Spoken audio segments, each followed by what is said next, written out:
Someone who just returned from Russia is former UN weapons inspector Scott Ritter, who was just in Moscow, saw firsthand these attacks, literally in Moscow and around.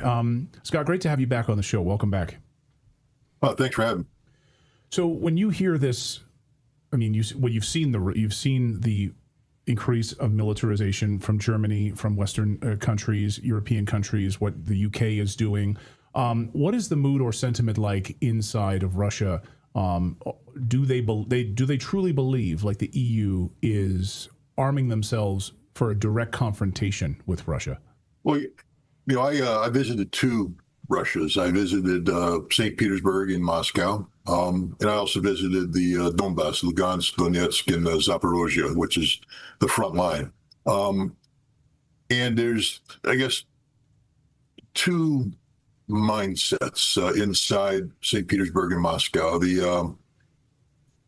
What we're witnessing is a major information warfare operation being run by the West using Ukraine as a proxy. These drone strikes against, Moscow, St. Petersburg, against Voronezh, against other facilities, they're harassment. The idea that these strikes are, crippling Russia, crippling the Russian economy, demoralizing the Russian people is absurd in the extreme. I was in Moscow the day that 500 drones came at them. You have this very dramatic explosion and things in the air, and the Russian people just get on with their lives.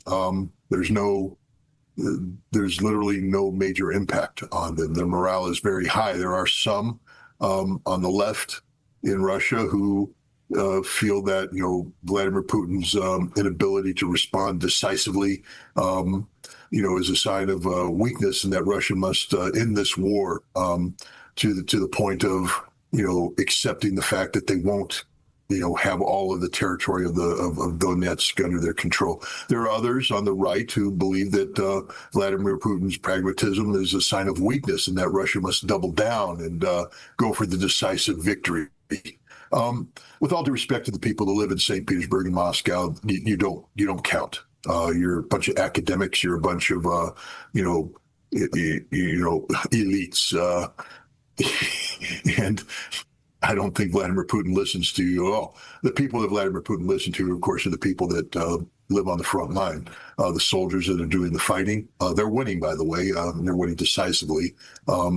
They're threatening to capture Slavyansk. They're going to take Kramatorsk before the summer is over. They've just taken another third town in that urban belt. When that happens, the Donetsk falls, and all of it will fall under Russian control. And when Donetsk falls, Zaporozhye front will fall. And so the Russians are winning on the front. It's a very hard fight. The Ukrainians are flooding the zone with drones. These are drones that not only murdered 21 innocent teenagers, students at Starbase College, but these are drones that continue to attack civilian infrastructure and vehicles in the strategic highway that connects Mariupol with the Crimea. It's very dangerous to travel. I traveled on those highways, came under drone attack. It's there's no. You can't diminish what's happening. I mean, you can't pretend it's not happening. Gas stations are closed. There is a gas shortage. Melitopol was without electricity and water. And one would think that this would break the spirit of the Russian people living there. And the answer is hell no. They're as determined as ever to keep fighting. They will fight. They understand that victory is theirs. That what's happening here, these Ukrainian drone attacks, is just psychological warfare operations. It's very bloody. They are killing a lot of civilians. As you see, they destroy military infrastructure. But while this has complicated logistics, it hasn't stymied the Russians. The Russians continue to, advance decisively. They have other ways of getting supplies to the front. The other thing I like to point out is it's not just German and British support that's making its way. It's American support. The drones that attacked me were American-made Hornet drones, or drones that were made by a company funded by Eric Schmidt, the former CEO, founder of Google. Eric Schmidt, if I ever meet you, I'm going to punch you. because you tried to murder me, and you are culpable in the attempt on my life and the life of everybody else. You're committing terrorism. The last time I checked, that's a violation of law, federal law and international law, and you are you're providing material support to these terrorists. You know that your drones are being used to attack civilian targets. You know this because the AI chips that you put into it basically, spend the first, I think, 80% of their battery power looking for pre-programmed military targets. And then when it comes down to 20% of them haven't found a target, it goes into free kill mode. That means kill anything and everything. The strategy is to drive civilian traffic off the highways so that the only thing ostensibly on the highways would be by default military traffic, which would be struck. But the law of war doesn't allow you to do this. And so Eric Schmidt is a war criminal. These Hornets and other drones are being guided through the use of Starlink terminals. So Elon Musk is a murdering sack of horse manure. And they are murdering children. They're murdering innocent civilians. They're committing war crimes as we speak. But no, the people of these regions, their resolve is unbelievable. I've never been more impressed with a collective people than my entire life. These are people that, they haven't been at war for 4+ years. They've been at war for 12+ years, since 2014. This is nothing new that they're going through. And they are proud to be Russian, and they are determined to be part of a Russian victory that means that the totality of their homeland becomes part of Mother Russia. And one thing that I can't get from news coverage and social media is what's it like for these towns once Russia continues to move the front line? I mean, we all live in a town. Imagine what that's like is you don't live in Ukraine anymore. Now you live in Russia. And what is the either support or opposition? Because we know that most of the people in those regions did, in fact, vote in the referendum over 90% to become a part of Russia. So in these new towns, is there resistance? Is there acceptance? What do you think? Were you able to see that when you were there, or at least understand some of that temperature?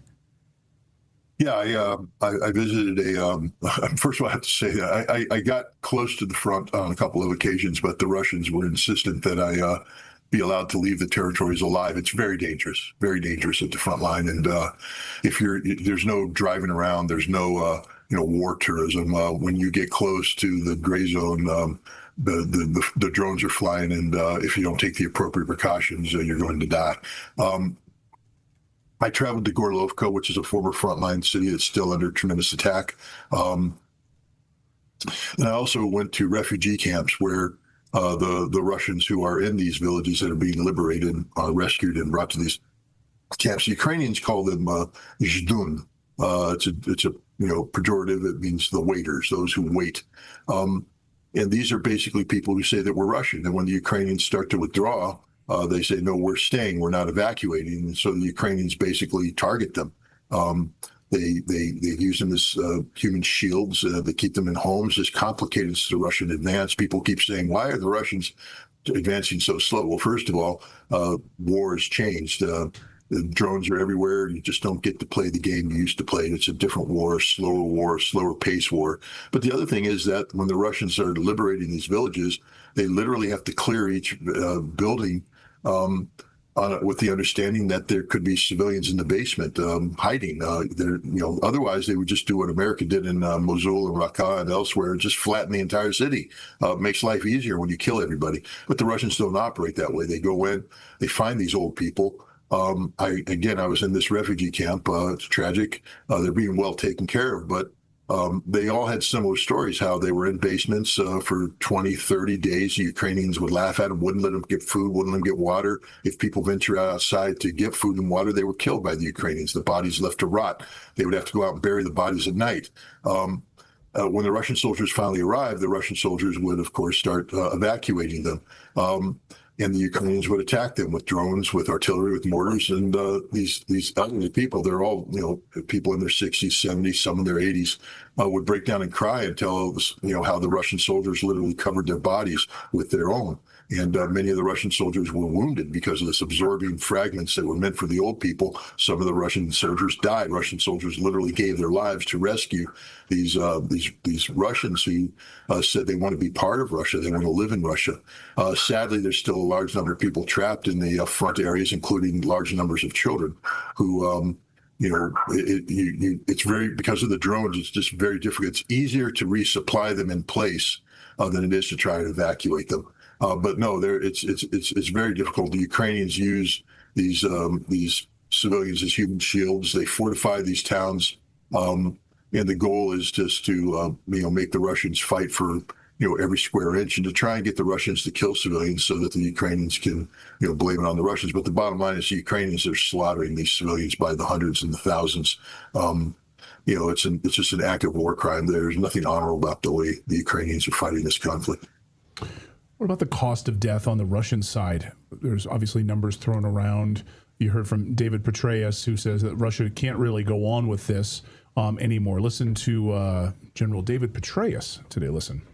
It's extraordinary. They're outnumbered 5-1 in terms of personnel, 12-1 in terms of the economy, and yet they are taking the fight to Russia on the front lines, on the Black Sea, in the depth of the battlefield, and in the Russian Federation itself. And over time, Vladimir Putin is going to eventually look in the mirror and say, I'm not only not going to achieve my immediate objectives of control of all the provinces that I've laid out, Donetsk, Luhansk, and others, I'm actually going backwards, and the casualties are so high that we can't sustain this. Again, they've taken more killed and wounded than the U.S. took in all of World War II. All right, so a lot of things to unpack there, Scott. Putin's going to look. David Petraeus apparently knows Putin very well. He's going to look in the mirror and say one morning, I can't go on anymore. So he knows him very well on that front. More killed and wounded than the U.S. has sustained during World War II, and that Ukraine is taking it to Russia, even though they're outnumbered 5-1, and it's really crippling Russia right now. Three things there that sound like a big pile of bullshit, but... Yeah, well, Petraeus is just full of it. So is anybody else who embraces that. First of all, the Ukrainians have more troops in the special military operation than the Russians do. The Russians have around 700,000 troops.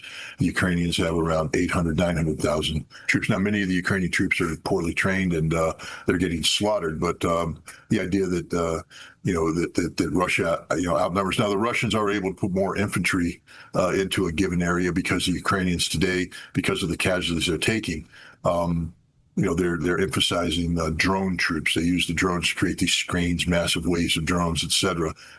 80,000 drone operators in place. That number's shrinking every day, however, because the Russians hunt them down and kill them.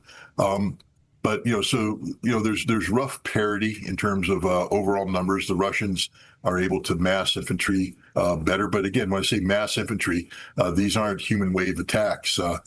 Drone warfare makes that impossible. You're looking at the Russians coming in 3s and 6s and 9s. These smaller assault groups supported by drones and supported by precision artillery. This is the way the battle's fought across the front lines. The Russians have taken very heavy casualties. There's no ifs, ands, or buts about this. But it's hard to calculate them, because to give you an example, almost between a quarter and a third of the overall Russian death count will be attributed to Wagner forces who, used prisoners in literal human wave assaults back in the 2022, 2023. Four of the major battles fought by Wagner, they lost between 50 and 60,000 men per battle. Now that's 200 to 300,000 people right off the bat. The Russian military doesn't count these numbers when they talk about their casualties. Wagner was a private military company, and therefore the numbers of Wagner dead aren't incorporated into overall Russian numbers. So it's not that the Russians are lying, they're just not reflecting that. The same thing with the casualties of the Lugansk People's Republic and the Donetsk People's Republic. These people were, put in heavy fighting, and they suffered casualties that go unreported in the overall Russian numbers. But, what we have right now is a situation where even Russia, which, was having extremely favorable kill ratios because of, the surge of drones that the Ukrainians are bringing to bear on the battlefield right now. Russia is suffering casualties. Nowhere near the numbers that Petraeus talks about. Russia's advantages, though, have gone from, say, 12-1, meaning that for every one Russian killed, 12 Ukrainians are killed. Now we're looking at 2 or 3 to 1. So for every, a Russian killed, 2 or 3 Ukrainians are killed. But the Russians are killing on a daily basis, 2,000 Ukrainians. On a good day for Russia, on a bad day for Russia, they're killing, 1,000 Ukrainians. But that means that if it's a 2-to-1 ratio, that means 500 Russians are dying as well. That's a lot of Russians. The Russians are recruiting about 30 to 40,000 guys a month, so they're not. Their forces are getting stronger, but they are taking casualties. I mean, there's just no ifs, ands, or buts about it. And the casualties depend too, because we're talking about a new kind of warfare. And one of the things that I was able to ascertain is that drone warfare has gotten ahead of the training of many Russian units. The officers continue to use old tactics, and so they are encouraging more heavy infantry assaults in an environment where FPV drones are flying around. And the good commander knows that this can't happen. You have to change your tactics. You have to use counter drone tactics. You have to factor in things that you didn't factor in before. People like Abdi Aladinov, who's the commander of the Akhmat Special Forces. Here's a man who knows modern warfare. His units make impressive advances. They do a good job. Their casualties are relatively low because he cares about the lives of his troops and he understands the role that tactics play in preserving the life of his troops. There's other commanders, in divisions that the soldiers just despise because they order the soldiers to push forward. When the FPV drones are flooding the market, and it's just sending soldiers to their death. If you're out there and you have no ability to bring down FPV drones or to strike back, it's a suicide march. And the Russians are suffering very heavy casualties because some of the commanders just haven't altered their tactics. We're in a sort of a weird transition phase right now where the Russians are learning, but they haven't all learned. They're also, the Russians are developing anti-drone capabilities. I went to, the centers in, for instance, Zaporozhye, where they're, directly supporting frontline units with new technologies, new tactics, et cetera. And they're developing these interceptor drones that are very effective, but you've got to build them to scale. And that takes time and that takes money. And so right now, the Ukrainians sort of have the advantage in terms of drones. There's no doubt about that. But when I say they have the advantage, that doesn't mean they're winning the war. Russia is advancing. Russia is winning. Russia is killing more Ukrainians than they are killing Russians. But the Ukrainians are doing an impressive job. They're making it a very difficult fight for the Russians. But very soon, you're going to see the situation change, because what will happen is that the Russians are now familiar with Ukrainian tactics. They're familiar with their operational procedures, and they're developing weapons and tactics of their own to counter it. And when Russia, they executes these new methodologies, new tactics, use new tools, they'll offset whatever